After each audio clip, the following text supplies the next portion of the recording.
Hello friends, CK sir inspiration में आपका स्वागत है। तो कैसे हो मेरे बब्बर से और सेनियो। उम्मीद करता हूँ अच्छे होंगे, स्वस्थ होंगे। तो प्यारे रसगुल्लो, आज मैं आ जाऊँ एक नए शानदार टॉपिक के साथ। वो है पराशरण और विसरण में अंतर। यानी कि प्यारे रसगुल्लो, ये आपके सिलेबस में वेरी वेरी इम्पोर्टेंट क्वेश्चन है। पराशरण और विसरण में अंतर ये काफी बार पूछ लिया जाता है, तो हम इसे विद एग्जाम्पल के थ्रू समझेंगे। तो सबसे पहले इसे ना समझ के हम इसका एक एग्जाम्पल समझेंगे, जिससे हमें आगे कोई दिक्कत ना हो।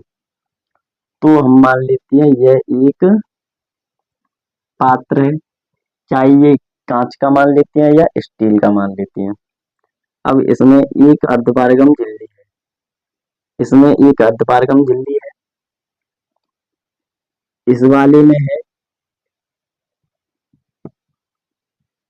सांद्र विलयन, और इस वाले में है तनु विलयन। अब सांद्र और तनु का मतलब क्या होता है? सांद्र का अर्थ होता है मोटा और तनु का मतलब होता है पतला।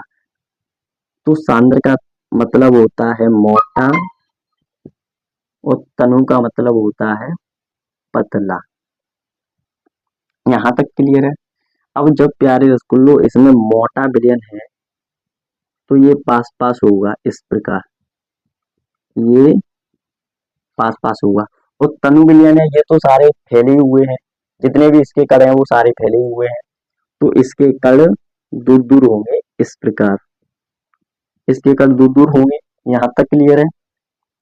अब इसे निश्चित ताप पर निश्चित ताप पर गर्म करें, इसे निश्चित ताप पर गर्म करें, तो इसके कण इसकी तरफ यानी कि सांद्र विलयन की तरफ तेज गति इस प्रकार करेंगे। और इस घटना को ही परासरण कहते हैं। तो हमारे इससे काफी क्वेश्चन निकल आए हैं कि परासरण किसे कहते हैं। तो परासरण भी हमें समझ में आ गया। अब प्यारे रसगुल्लो, अगर यहाँ पर कोई दाब लगाया जाए, यहाँ पर कोई दाब लगाया जाए, तो इसके जो कण होंगे वो इधर गति करने लगेंगे। तो इस घटना को कहेंगे परासरण दाब। जब इस पर कोई दाब लगेगा तो इस घटना को परासरण दाब कहेंगे, और जब इस पर कोई दाब नहीं लगेगा तो इस घटना को परासरण कहेंगे। यहाँ तक क्लियर है। अब हम जो परासरण और विसरण में अंतर समझेंगे, उसमें हमें कोई दिक्कत नहीं आएगी। तो हम देख लेते हैं परासरण। नंबर 1 पॉइंट है परासरण। परासरण में अर्धपारगम झिल्ली होना अनिवार्य है। अब अनिवार्य क्यों है? क्योंकि प्यारे रसगुल्लो, अगर ये अर्धपारगम झिल्ली नहीं होगी तो हमें पता नहीं चलेगा परासरण हो रहा है या परासरण दाब हो रहा है। तो इसमें पहला पॉइंट है परासरण में अर्धपारगम झिल्ली होना अनिवार्य है। और जो विसरण है, इसका ही उल्टा है, परासरण का उल्टा है विसरण में। प्यारे स्कूल, हमें ये 3 टॉपिक समझने हैं। टॉपिक तो इसके 5 भी हैं और 6 भी हैं, यानी कि हमने 6 की जगह पर 3 रख दिए हैं। और जब यूपी बोर्ड में तुम लिखने जाओगे तो इन्हें तोड़ मरोड़ कर काफी लैंग्वेज में लिख सकते हो। तो हमने बिल्कुल शॉर्ट तरीका से समझाया है। यानी कि जब हमने इस पर छापा था तो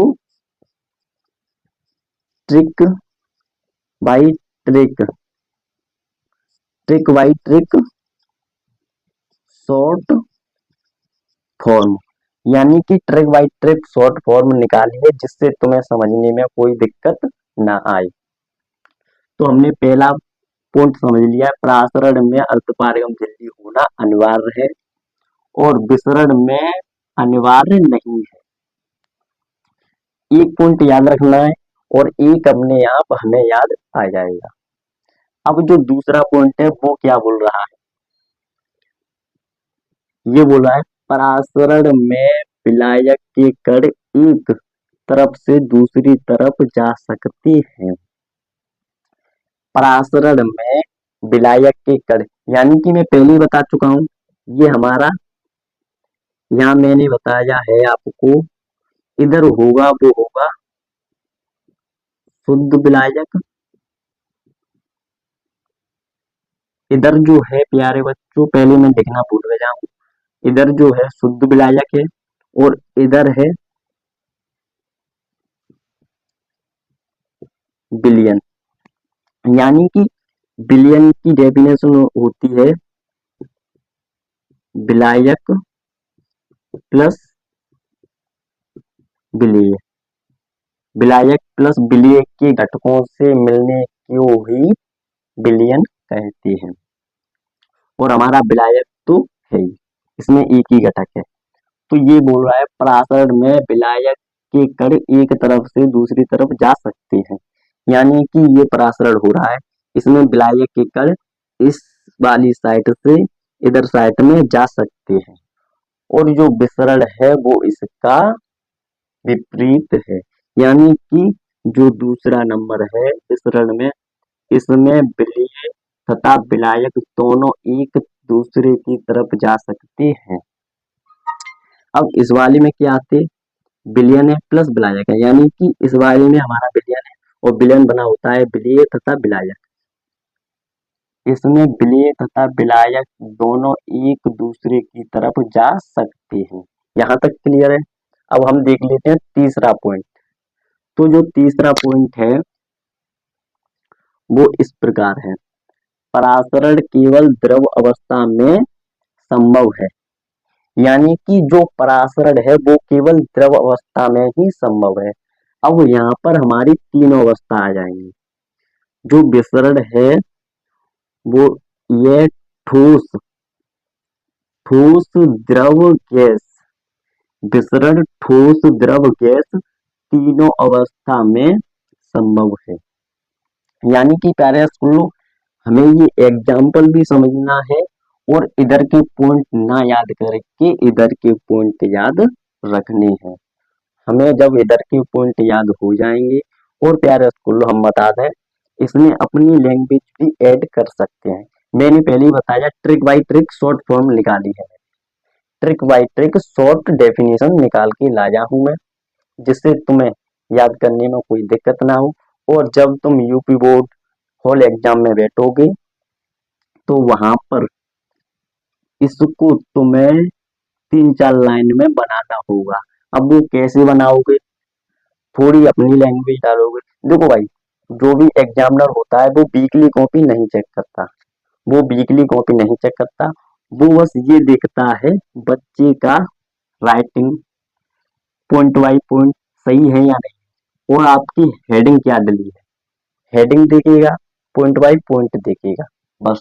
तो यहाँ पर तुम लिख सकते हो परासरण में एक अर्धपारगम झिल्ली होना अनिवार्य होती है, और कुछ अपनी तरफ से भी ऐड कर सकते हैं। और इसमें तुम लिख दो विसरण में अर्धपारगम झिल्ली होना अनिवार्य नहीं होती है। तो ये इतनी दिख रही है लाइन, तो ये आपको 2-3 लाइन में कर सकते हो। ऐसे ही आप इससे बना दें, इससे बना दें।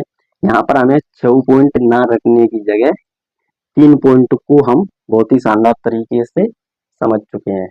तो आई होप प्यारे स्कूलों, ये परासरण और विसरण आपको बहुत ही शानदार तरीके से समझ आया होगा।